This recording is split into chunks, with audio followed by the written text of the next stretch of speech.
Às vezes, parece que nossa energia some do nada, não é? Mas o que realmente acontece dentro do nosso corpo quando estamos em uma corrida intensa ou quando precisamos de energia rapidamente? É aí que entram a fermentação lática e a glicogenólise. Vamos descobrir como o corpo trabalha para manter o combustível funcionando, mesmo nas situações mais difíceis.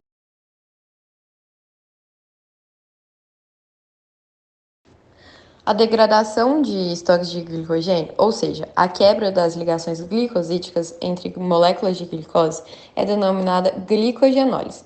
Mas quando isso acontece? Esse processo acontece em momentos em que o corpo carece por energia, como por exemplo em atividades físicas ou em períodos de jejum, já que nessas situações a concentração de glicose no sangue está baixa, o que induz a ação do hormônio glucagon iniciando a glicogenólise e, de forma antagônica, ao aumentar a concentração de glicose no sangue, ocorre a síntese de glicogênio no fígado. Ela também precisa da participação de enzimas extremamente importantes, que permitem que a reação da conversão do glicogênio em glicose livre seja possível. A seguir, vamos entender como a glicogenólise acontece, bem como as enzimas que participam dessa reação. Inicialmente, há a ação do glicogênio fosforilase, que adiciona a molécula de fosfato nos resíduos de glicose. O produto dessa reação é a glicose 1-fosfato. Após esse processo, a fosfoglicomutase entra em ação, transferindo seu grupo fosfato para o carbono 6 da glicose 1-fosfato, formando o produto glicose 6-fosfato. Enfim, a enzima glicose 6-fosfatase age sobre a glicose 6-fosfato, liberando a glicose livre, que entrará em outro processo chamado glicólise, que produz a molécula de ATP. Um detalhe importante é que a enzima glicose 6-fosfatase não atua no músculo esquelético, pois é ausente neste. Atua apenas no fígado, no rim e nos intestinos. No fígado, a ação dessa enzima conduz à glicogenólise para a geração de glicose livre e à manutenção da concentração desta no sangue. Agora chegamos na via glicolítica até o piruvato, glicólise. A glicólise é a via metabólica que transforma a glicose em piruvato, produzindo energia na forma de ATP e na ADH. Esse processo ocorre no citoplasma da célula em uma sequência de 10 reações químicas e pode ser dividido em duas fases principais. 1. Fase de investimento de energia, formada de duas trioses, caracteriza-se como uma fase de gasto energético de 2 ATPs. 2. Fase de retorno de energia. Ocorre a utilização de duas moléculas de triose com o objetivo de produzir 4 ATPs, além da produção de NADH e duas moléculas de piruvato. Vamos falar sobre cada uma das 10 reações da glicólise. Fase de investimento de energia. Primeira reação: fosforilação da glicose em glicose 6-fosfato. Essa etapa tem por finalidade adicionar um fosfato na molécula de glicose no carbono de número 6, dando origem à molécula de glicose 6-fosfato. Isso impede que a molécula de glicose retorne para a corrente sanguínea, ao mesmo tempo em que a direciona para que possa ser utilizada em meio intracelular. A adição de fosfato é mediada pela enzima hexoquinase, com gasto de ATP. A reação mediada pela enzima hexoquinase é irreversível.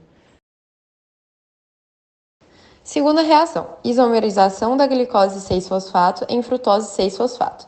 Nessa etapa do processo, a molécula de glicose 6-fosfato, aldose, sofre a ação da enzima fosfoglicose, isomerase, sendo transformada no isômero frutose 6-fosfato, cetose. Essa reação é reversível. Terceira reação: fosforilação da frutose 6-fosfato. A frutose 6-fosfato sofre a ação da enzima fosfofrutoquinase 1, a qual promove a fosforilação da frutose 6-fosfato com gás de ATP, transformando-se na molécula de frutose 1,6-bifosfato, uma molécula simétrica. Essa reação é irreversível.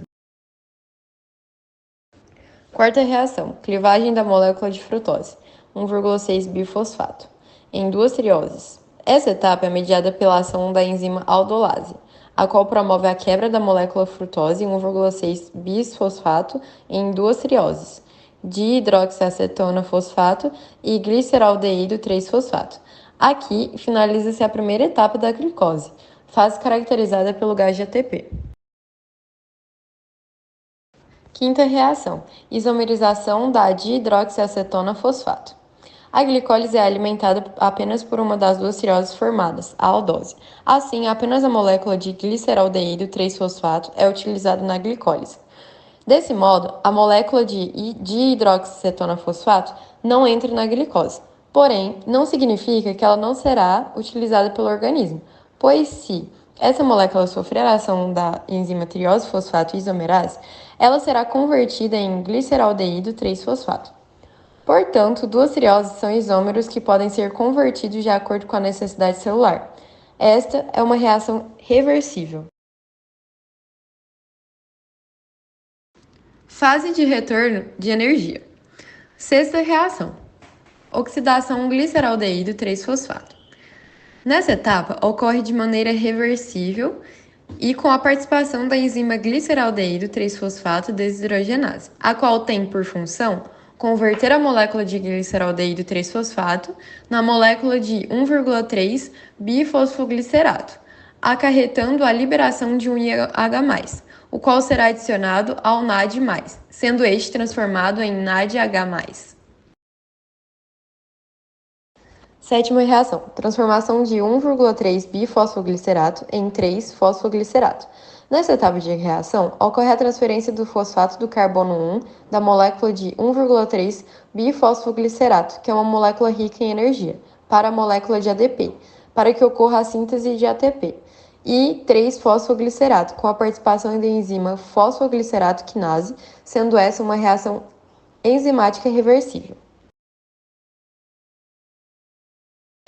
Oitava reação, rearranjo da molécula de 3-fosfoglicerato. Nessa etapa, a molécula de 3-fosfoglicerato sofre a ação da enzima fosfoglicerato mutase, a qual promove um deslocamento do grupo fosforila ligado ao carbono 3 para o carbono 2, formando a molécula de 2-fosfoglicerato.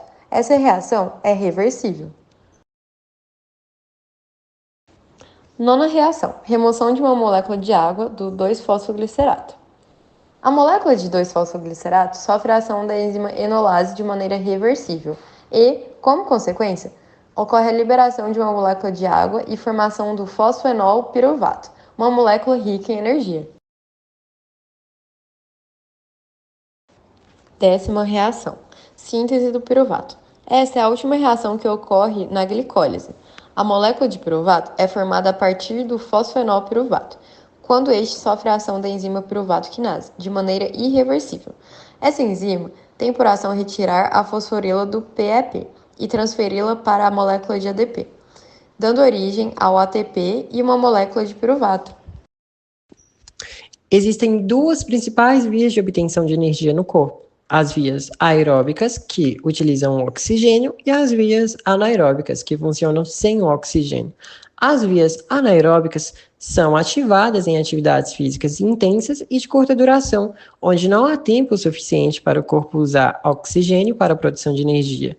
Durante o exercício físico, a glicose é quebrada para fornecer energia, e essa quebra pode ocorrer de duas maneiras, que vai depender da intensidade da atividade. Se for uma atividade leve e prolongada, o corpo usa o oxigênio e decompõe completamente a glicose na via aeróbica.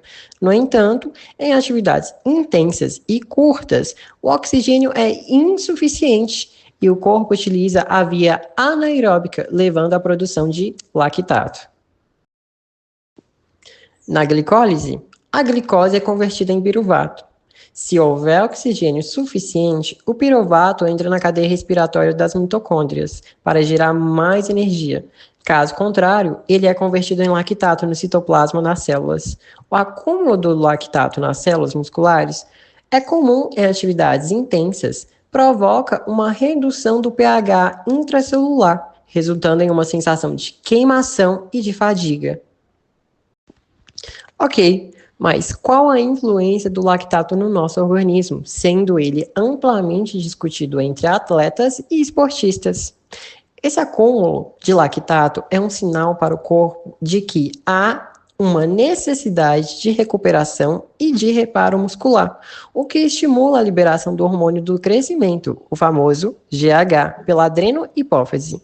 O GH é importante para o crescimento e reparo dos tecidos, promovendo a síntese de proteínas e do aumento da massa muscular. Assim, embora o lactato esteja associado à fadiga, ele desempenha um papel crucial no estímulo da liberação do GH, fornecendo a recuperação muscular e o crescimento, sendo um fator importante para otimizar os treinos e melhorar o desempenho físico. Tá, mas e aí? Qual a influência do lactato no nosso corpo? Seria ele realmente o responsável pela fadiga muscular?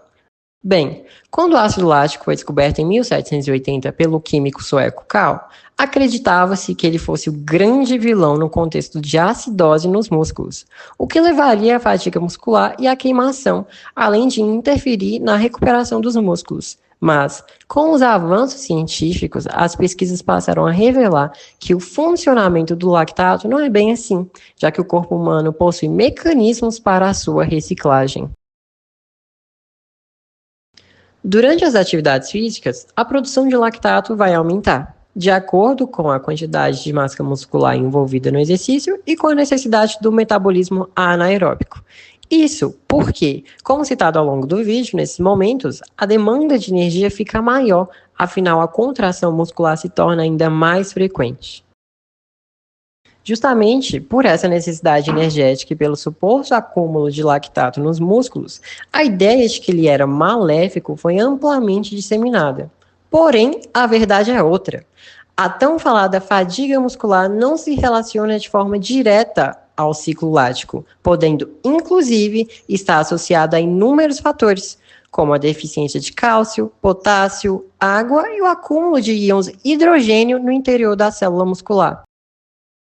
Em contrapartida, a maior parte do lactato produzido nos músculos é direcionado à corrente sanguínea, promovendo uma influência positiva em diversos pontos do organismo, como no próprio cérebro. Na barreira hematoencefálica, existe a possibilidade do lactato ultrapassá-la, fazendo com que ele seja utilizado na produção de glicose para aumentar o nível de energia no cérebro, além de servir como sinalização para a produção de irisina, um hormônio-chave para a formação da proteína BDNF, que estimula a neurogênese, que é o aumento da vascularização e da atividade cerebral. Isso tudo faz com que o indivíduo tenha um maior desempenho na vida intelectual, tanto no trabalho quanto nos estudos. O lactato também atua como um tampão, ajudando a manter o pH sanguíneo em um intervalo saudável e evitando o comprometimento do funcionamento enzimático. Além disso, a substância serve como um indicador de intensidade de exercício físico e auxilia na adaptação dos treinos, mostrando a necessidade do ajuste de cargas e melhorando a performance geral dos atletas. Então, em resumo, o lactato não é o vilão dessa história, sendo capaz até mesmo de auxiliar positivamente no organismo, deixando claro que a sua influência deve ser reavaliada nos âmbitos da ciência e da saúde.